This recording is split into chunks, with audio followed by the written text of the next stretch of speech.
जो आपण ह्या सगळ्या पर्सनल ग्रोथ इंडस्ट्रीमध्ये नाही हे केला जात, तर तसं करायचं नाही. कॉन्शियस माइंडचाच रोल मोठा आहे. कॉन्शियस माइंडच्याच लेवलवर काय होतं की आपल्याला निर्णय घ्यावे लागतात. तर तुम्ही आता निर्णय घेतलेला आहे की लाईफ बदलायचे, बरोबर आहे ना. तर लाईफ बदलायचे हा तुमचा निर्णय आहे, तो झालेला आहे कॉन्शियस माइंडच्या. त्याला उहाने म्हणतात होपोनोपोच्या भाषेमध्ये कॉन्शियस माइंडला, पण ते शब्द काही आठवण्याची फारशी गरज नाही, मी फक्त रेफरन्स म्हणून सांगितलेलं आहे. आता कॉन्शियस माइंड काय करतं की एक पिटिशन तयार करतं, बरोबर आहे. तुम्ही शिकलाय शेवटी कॉन्शियस माइंडच्या लेवलवर. I am sorry, please forgive me, thank you, I love you. Conscious माइंडला समजतं हा माझा इश्यू आहे, हे मी रोज एक्सपिरियन्स करते आहे, मला हे बदलायचं आहे. आणि तुम्ही काय करता की पिटिशन तयार करता. पिटिशन म्हणजे ही जी प्रार्थना आहे ती, I am sorry, please forgive me, thank you, I love you. Petition तयार केलं आणि तुम्ही आता ज्ञानी आहात, तुम्हाला विजडम आलेला आहे. लाईक का होऊन मला माहिती की माझ्या लेवलवर म्हणजे कॉन्शियस माइंडच्या लेवलवर हे काही होणार नाही. मला हा डाटा कुठं करावा लागेल ट्रान्सफर? सबकॉन्शियस मध्ये. कसा ट्रान्सफर होणार? काल मी तुम्हाला सांगितलं मेमरी कशी तयार होते, तसंच आहे. सबकॉन्शियस मध्ये वारंवार एखादी गोष्ट करण्याने सबकॉन्शियस ते स्वीकारतं. जेव्हा एखादी गोष्ट तुम्ही खूप वेळा करता, लक्ष देऊन करता, त्याची हॅबिट तयार होती. हॅबिट तयार होती कधी होती? कारण तो डाटा आहे सबकॉन्शियस मध्ये फेकला जातो. तर तुम्ही चॅन्ट करताय तर पिटिशन चॅन्ट करताय, I am sorry, please forgive me, thank you, I love you. आणि ते पिटिशन तुम्ही कुठं पाठवताय? तुम्ही आठवताय सबकॉन्शियस नाव आता कन्व्हिन्स झालेले. ज्या अर्थी कॉन्शियस माइंड एवढ्या वेळा चॅन्ट करतोय त्या अर्थी ते खूप महत्वाचं डॉक्युमेंट आहे, म्हणून ते काय करतं? स्वीकार करतं ते. So data has gone to, कुठं डाटा जातो आता? कॉन्शियस माइंड मध्ये. तर तुमचा डाटा गेलेला आहे आता सबकॉन्शियस माइंड मध्ये. तर त्याला युनिहिपिली असं नाव आहे. ओके, डाटा सबकॉन्शियस माइंड मध्ये आता गेलेला आहे आणि तो सबकॉन्शियस माइंडला नाव दिलेलं आहे मूल.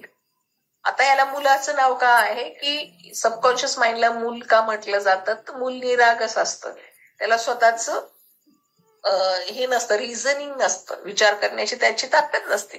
त्याला जसं सांगितलं तसं तो करतो, म्हणून त्याला सबकॉन्शियस माइंडला मुलामध्ये प्रचंड ताकद असते, परंतु तो ती वापरू शकत नाही, त्याला डिरेक्शन द्यावी लागते. आणि युनिहिपिली हे ह्युनामधलं नाव आहे सबकॉन्शियस माइंडला.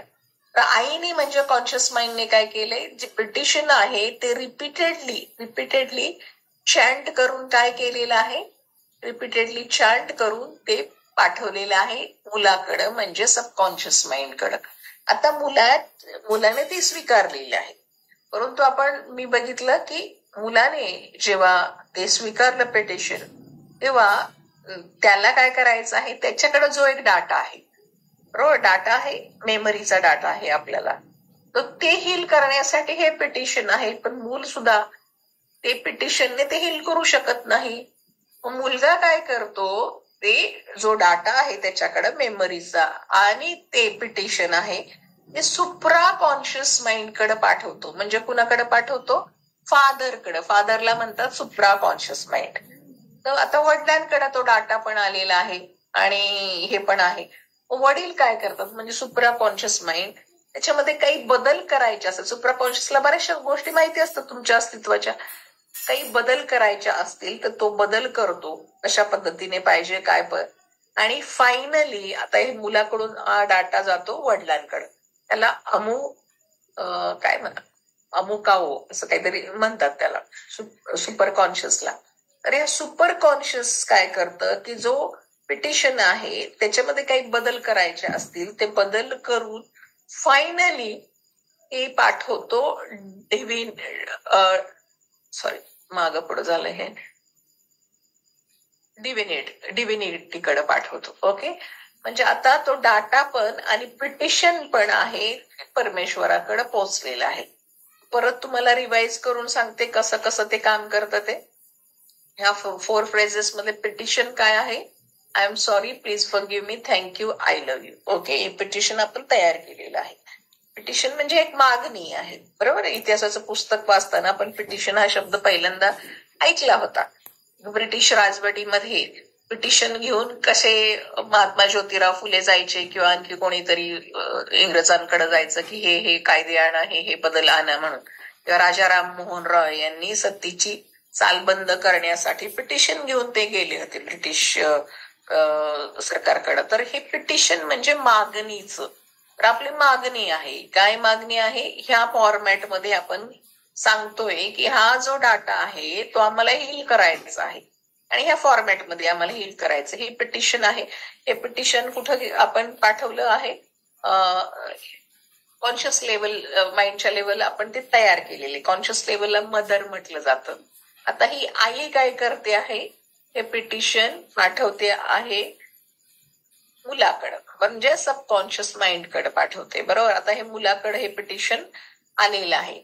मुलाकडे आल्यानंतर काय की मूल ते स्वीकारतंय, परंतु त्याच्याकडे पण ती ताकद नाही की त्याच्याकडचा डाटा जो आहे त्या पिटिशनच्या माध्यमातून हील करण्यासाठी.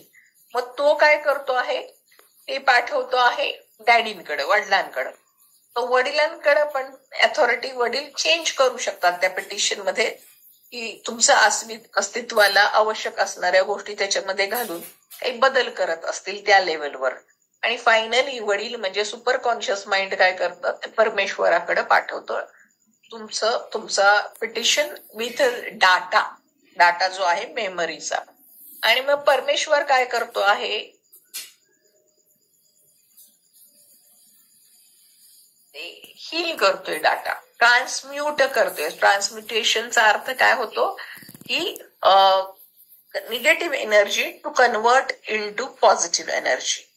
तर परमेश्वराची शक्ती काय करते आहे, ते डाटा जो आलेला आहे तो ट्रान्सफॉर्म करतोय कंटिन्युअसली. त्याच्यावर काम करून काय आहे, तुमची जी मेमरी आहे ती काय केली जाते, ट्रान्सम्यूट पॉझिटिव्ह एनर्जी मध्ये किंवा डिवाइन एनर्जी, डिवाइन कॉन्शियस